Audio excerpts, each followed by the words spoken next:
Telangana assembly میں budget پیش، اقلیتوں کے لیے 2200 کروڑ روپے کی تجویز۔ تلنگانہ میں مالی سال 2023-24 کا سالانہ بجٹ پیش کیا گیا۔ وزیر فائنانس ہریش راؤ نے بجٹ پیش کیا۔ اس بجٹ میں اقلیتوں کی فلاح و بہبود کے لیے 2200 کروڑ روپے کی تجویز رکھی گئی۔ تلنگانہ کے وزیر فائنانس ہریش راؤ نے قانون ساز اسمبلی میں مالی سال 2023-24 کا سالانہ بجٹ پیش کیا۔ 2,90,396 کروڑ روپے کا ریاستی بجٹ تجویز کیا گیا۔ ریونیو اخراجات 2,11,685 کروڑ روپے رکھے گئے ہیں۔ اس بجٹ میں اقلیتوں کی بہبود کے لیے 2,200 کروڑ روپے کی تجویز رکھی گئی ہے۔ اپنی بجٹ تقریر میں ہریش راؤ نے کہا کہ وزیر اعلیٰ KCR کی متحرک قیادت میں تلنگانہ نے 8.5 سال کے مختصر مدت میں اہم ترقی حاصل کی ہے۔ فلاح و بہبود اور ترقی دونوں میں تلنگانہ ایک رول ماڈل ہے۔ پورے ملک کے لیے ہم دعویٰ کر سکتے ہیں کہ جو بھی تلنگانہ میں لاگو کیا جا رہا ہے اس پر پوری طرح عمل کیا جا رہا ہے۔ تلنگانہ ماڈل جو انسانی ہمدردی، تعمیری سوچ، مستقبل کی منصوبہ بندی اور کے نقطۂ نظر کو یکجا کرتا ہے کہ قوم اور بین الاقوامی سطح پر پذیرائی مل رہی ہے۔ انہوں نے کہا کہ معاشی سست رویے سے پیدا ہونے والے مسائل کے باوجود اور کورونا وبا کے دوران ان کی منفی اثرات کا مقابلہ کرنے میں کامیاب ہوا اور ایک مضبوط معاشی طاقت بن کر ابھرا ہے۔ صرف تلنگانہ حکومت ہی اس کو مؤثر طریقے سے نمٹنے میں کامیاب رہی۔ بحران کی مدت کے دوران بھی معیشت اور فلاحی پروگراموں کو بڑے پیمانے پر نافذ کیا گیا۔ تمام طبقوں کی خواہشات کے مطابق شہری اور دیہی ترقی کو ایک ساتھ اہمیت دی گئی۔ تلنگانہ جامع ترقی کے ساتھ آگے بڑھ رہا ہے۔ ریاست کی تشکیل کے وقت معیشت قابل رحم حالات میں تھی۔ تلنگانہ کی تشکیل سے پہلے کے 2 سالوں میں ریاست میں سالانہ اوسط GST پے کی شرح نمو صرف 12% تھی۔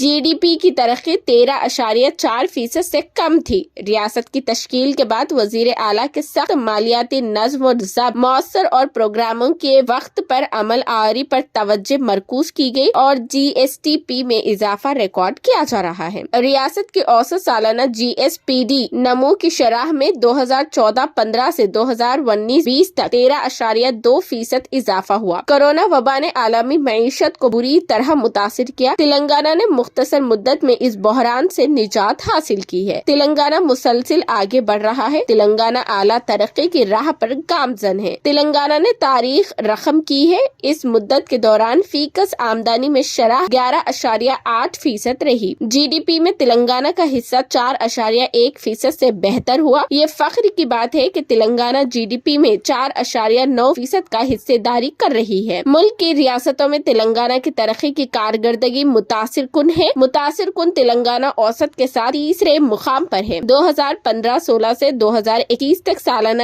GSDP کی شرح 12.6% رہی۔ تمام بڑے شعبوں اور ضلعی شعبوں میں تلنگانہ کی ترقی متاثر کن ہے۔ زراعت اور اس سے منسلک ماہی گیری اور آبی زراعت اور مویشیوں کی دیکھ بھال جیسے شعبوں میں ترقی ہو رہی ہے۔ بڑھتی ہوئی کھپت اور سرمایہ کاری کے ساتھ مختلف سطحوں پر تلنگانہ میں GSDP کی ترقی اعلیٰ ترقی کے لیے تیار ہے۔ ریاست کی فلاح و بہبود اور ترقی کا ایک وسیع پیمانہ ہے۔ فی کس آمدنی تلنگانہ میں 2013-14 میں 1,12,162 روپے سے بڑھ کر تخمینہ کر رہی ہے۔ تلنگانہ کی ترقی میں مرکز کی طرف سے رکاوٹیں پیدا کی گئی ہے۔ جب تلنگانہ نمایاں کامیابی حاصل کر رہا ہے، مرکزی حکومت اس میں رکاوٹیں پیدا کر رہی ہے۔ موجودہ سال کے دوران ہماری اقتصادی کارکردگی کی بنیاد پر اور قرض لینے کی حد FRBM نے 53,970 کروڑ روپے کی ہے، لیکن مرکزی حکومت نے ایک طرفہ طور پر 15,033 کروڑ روپے کی کٹوتی کی اور ہماری قرض لینے کی حد کو کم کرتے ہوئے 38,937 کروڑ روپے کا ہدف کر دیا۔ مرکز کا یہ فیصلہ سراسر